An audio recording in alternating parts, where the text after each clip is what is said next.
It was interesting what you said about this businessman came up to you and he said in 20 years of doing business with China, he'd never met a communist. But like, he definitely met communists, like for sure. And so, but what that tells you is that when you're meeting with Chinese officials, because they're all party members, so they're all communists, like they're just hiding the parts of their ideology that are Marxist, Leninist, Maoist, and they're only presenting the let's make money together side. Yeah, during the Trump administration, I know Mike Pompeo. I knew him since he was a congressman. I urged him. I said, "This is a great opportunity now that you've really revolutionized U.S. policy towards China. What needs to be done and hasn't been done is to really do an incredible in-depth study of the crimes and policies of the Chinese Communist Party." And unfortunately, I was told by sources in the State Department that the bureaucracy opposed doing that. And it's, again, this very powerful bureaucracy, the State Department Foreign Service Organization. And again, they don't have a good understanding of the threat. It's just a total misunderstanding of the nature of the threat. Pompeo tried to educate a lot of the senior people in the State Department, but now that he's gone, I think they're back to this issue of not really looking at that. But I think that's what really needs to be done. I remember a number of years ago, there was some French academics put out a book called The Black Book of Communism, which really did an amazing job of looking at the death toll under communism. In China, I believe it was like 60 million people had died as a result of the policies of the Chinese Communist Party. Doesn't have to be that focused on the death toll, but I think if we really need to study deeply all of the various aspects. I've tried to do that in my most recent book, Deceiving the Sky, which kind of is a real good primer on the whole threat from China. It's cyber, intelligence, financial, political, and ideological. Well, I think really like one of the biggest obstacles in having people understand the threat of the Chinese Communist Party is that, I mean, I don't know about you, but I have the feeling that like in school, history classes kind of stop at World War II.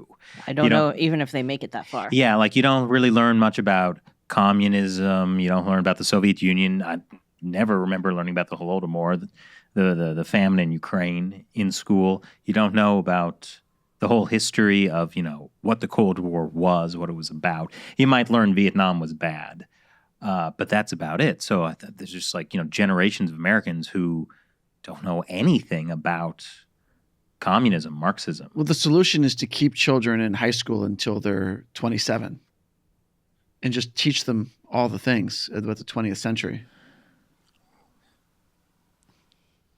Yeah, that's sometimes, Bill, I make jokes that are not funny, and that was an example. Save us, Bill. What do you think about that? Not about what Matt said. That didn't happen. Yeah, we'll just pretend I didn't say that. Go on. Well, how to educate people?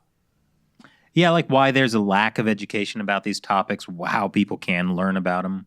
It goes back to the Nixon administration and Henry Kissinger and the great China card gambit, as we say. This was, again, during the Vietnam War. In the context of the Vietnam War, Nixon reached out to China as a hedge against the Soviet Union. And they developed this cooperation. Much of it was secret at the time, which included the deployment of U.S. intelligence listening posts in Western China. And these listening posts were focused on the Soviet missile fields in the Russian Far East, as somehow, so there was some real cooperation. And this was Cold War cooperation. I would note here that one of the CCP's most famous propaganda tropes is that the United States should not have a Cold War mentality, which is code for anti-communism. But during the Cold War, the U.S. toward the end of the Cold War in the 70s and 80s, the U.S. was fairly aligned with China on a number of issues, especially the Soviet Union. after the Soviet Union fell in December of 1991, there was never a reassessment of the policy. This grand gambit of getting China to open up was considered so great that there was never a reevaluation of it. The fact that, here they were between 67 and 77, they had the great proletarian cultural revolution, which literally destroyed China, and the U.S. basically bailed them out at that time. Then again, after the Tiananmen massacre, when innocent pro-democracy protesters were run over by tanks, but there was a real push, and we learned from the Tiananmen papers that there were communist officials who were sympathetic and who wanted to bring about some type of democratic political reform. Again, nothing was done to pressure and support those forces. Instead, the forces of hardline Communist Party officials like Deng Xiaoping and others were able to take and continue power, and they reacted against the kind of changes that took place in the Soviet Union. So that's really the problem, is that the U.S. policy has been an utter failure in trying to bring about real change and bring about real freedom inside communist China. The Trump administration started to change America's China policy. And it wasn't so clear in the first couple of years of his administration, but especially by the final year, it was pretty clear that there was a real shift. But that doesn't seem to have brought about any kind of real reckoning. Reckoning in what sense?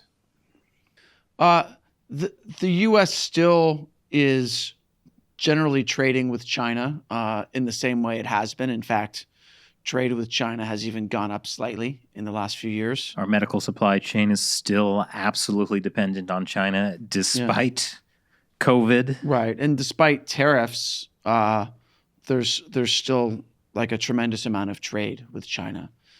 Even many companies have pulled out, but for the most part, the pattern is to still keep most manufacturing in China. Well, I think this was a shortcoming of the Trump policy, and this was failing to state clearly that the Chinese Communist Party is an adversary and enemy.